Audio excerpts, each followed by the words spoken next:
Summer can be an unpredictable season for business owners. Some could see a big boost and others could see a major slowdown. Here to help you navigate this and have a plan is Lynn Whitbeck, founder and CEO of Strategic Sales Queen. Welcome back to New Day, Lynn. Kelly, I'm so excited to be here with you again.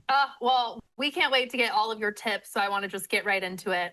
Summer can be so busy with festivals, vacations, people that are just out and about. So how can business owners really take advantage of these opportunities?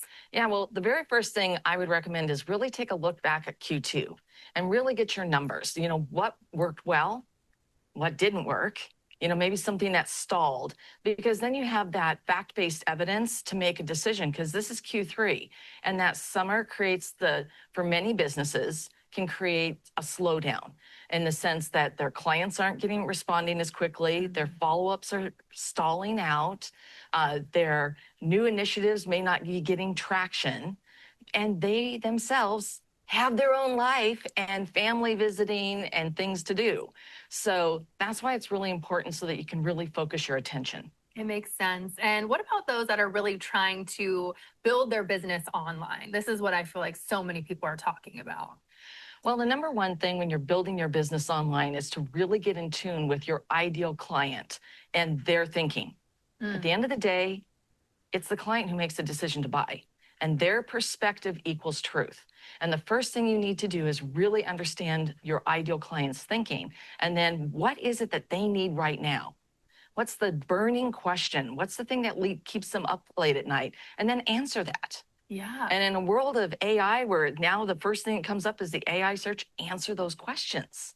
Oh. And then create opportunities so that they can engage with you to get access to those. And a great way is to create a workshop, something that they can invest in at a low level to find out what it's like to work with you. How do you really dig deep to and figure out what your perfect customer or client is? Because I feel like some people might be watching and be like, I don't know. Yeah. I mean, they should know. Well, I call it the voice of the client. So it's sort of like my IP, but what we do is we're really looking at what your clients say about working with you. What were their initial results? What was their experience? What have been their long-term results? What was the thing that drove them to make a decision to move forward? And when we pull all that together, now we've got that language, their language, that you can use to attract your ideal clients. I mean, we use this over and over again to incredibly great success, and just tweaking a landing page that wasn't working at all to all of a sudden it's connecting with great results. Definitely. And cash flow, we talked about this in the intro, can sometimes be unpredictable during this time. So what are some simple steps that business owners can take now? Yeah, rather than grabbing hold of the lap belt as the dive down deep. Okay, so the roller coaster, one thing is, who are some of your past clients that you should reconnect with? When you're reconnecting with them, ask for a referral. Who would like to have the same experience that they've had? Follow up with those people in your pipeline that were really a good fit and you just haven't been able to connect with. Deliver value, something that's relevant. So even when they don't respond, they've actually heard you and you've moved the conversation forward. Think about something that burning question that you could answer in a myriad of different ways, because people need to hear it.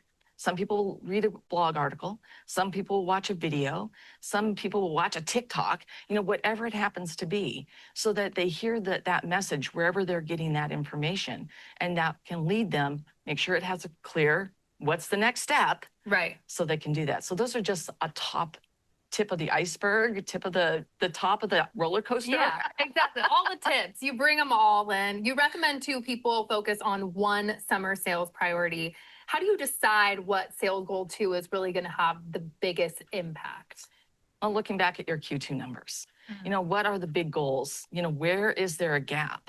And what's the one thing that you can actually focus your attention on that's going to move your dial, move the numbers, and to attract your ideal clients so that you can help and serve more people. So are people coming up with a summer plan? What are your last tips there? Always have a plan. Yeah. Sales is a strategy, not a shot in the dark. So you've got to have a plan.